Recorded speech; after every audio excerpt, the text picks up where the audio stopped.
வாழ்க வையகம், வாழ்க வையகம், வாழ்க வளமுடன். குருவே துணை. அனைவருக்கும் இனிய காலை வணக்கம். ஆசான் அருட்தந்தை வேதாத்ரி மகரிஷி அவர்களது ஞான களஞ்சிய கவிதைகள் பார்த்து கொண்டிருக்கிறோம். இன்று கவி எண் 77. செல்வம் மிகுந்தால் ஈகை மலரும் என்னும் தலைப்பில் அமைந்த கவிதை.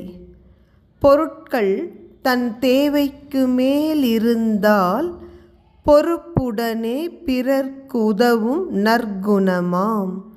பொருட்கள் தன் தேவைக்கே சரியாய்ப் போனால் பொறுப்புணர்ச்சி கட்டுண்டு கடும்பற்றாகும். இதுவும் ஒரு அற்புதமான கவிதை பாருங்கள்.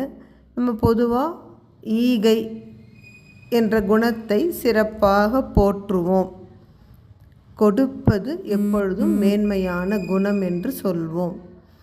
அருட்தந்தை சொல்கிறாங்க, எப்போ கொடுக்க முடியும்? தனக்கு மிஞ்சிதான் தான தர்மம் என்று ஒரு பழமொழி உண்டல்லவா? எப்போ நம்மக்கிட்ட பொருட்கள் அதிகமாக இருக்கிறதோ, என் தேவை ஒரு வாரம் முழுக்க போட்டாலும் 7 செட் ட்ரெஸ்ஸு, என்கிட்ட 10 ட்ரெஸ் இருக்குன்னா எனக்கு 3 ட்ரெஸ்ஸை கொடுக்கறதுக்கு மனசு வரும். என் தேவைக்கு மேல் உபரியாக அதிகப்படியாக இருப்பதை நான் பொறுப்புணர்ந்து தேவைப்படுகிற மற்றவருக்கு உதவுகின்ற ஒரு குணத்தை ஈகையாக வளர்த்து கொள்ள முடியும்.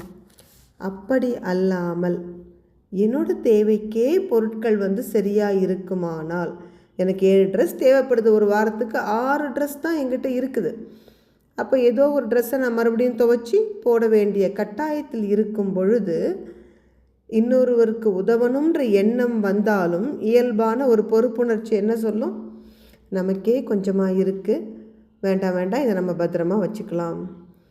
இதுதான் கடும் பற்றாகிறது. இந்த 6 செட் ட்ரெஸ்ஸை நான் எனக்குன்னு பாதுகாத்து வைத்து கொள்ளணும். நான் உதாரணத்துக்கு உடைய சொன்னேன். இதே போல தான் உணவு எல்லாமே. பணம் எப்போ கொடுப்போம் அப்படின்னாக்கா அருட்தந்தை தெளிவாக சொல்கிறாங்க, நம்மக்கிட்ட அதிகமாக இருக்கும் பொழுது. இன்றைக்கி பிரச்சனை என்னென்னா, அதிகமாக இருந்தும் இந்த ஈகை குணம் மலராதது தான் இன்று சமூகத்தினுடைய அத்தனை துன்பங்களுக்கும் காரணமாக இருக்கிறது. அதுவும் தப்பு கிடையாது, மனம் விசாலமாகலை.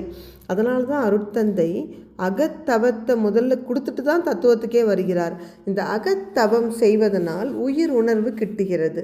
உயிர் உணர்வினால் அனைவரும் சமம் என்கின்ற அளவுக்கு மனம் விசாலமாக விரிந்து இயங்கும் பொழுது இயல்பாக நம் தேவைக்கு மேல் அதிகமாக இருக்கும் பொருட்களை பிறர்க்கு கொடுத்து உதவும் நற்பண்பு நமக்கு வளர்கிறது.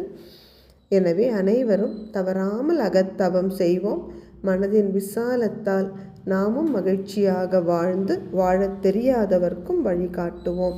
அனைவருக்கும் நன்றி. வாழ்க வளமுடன்.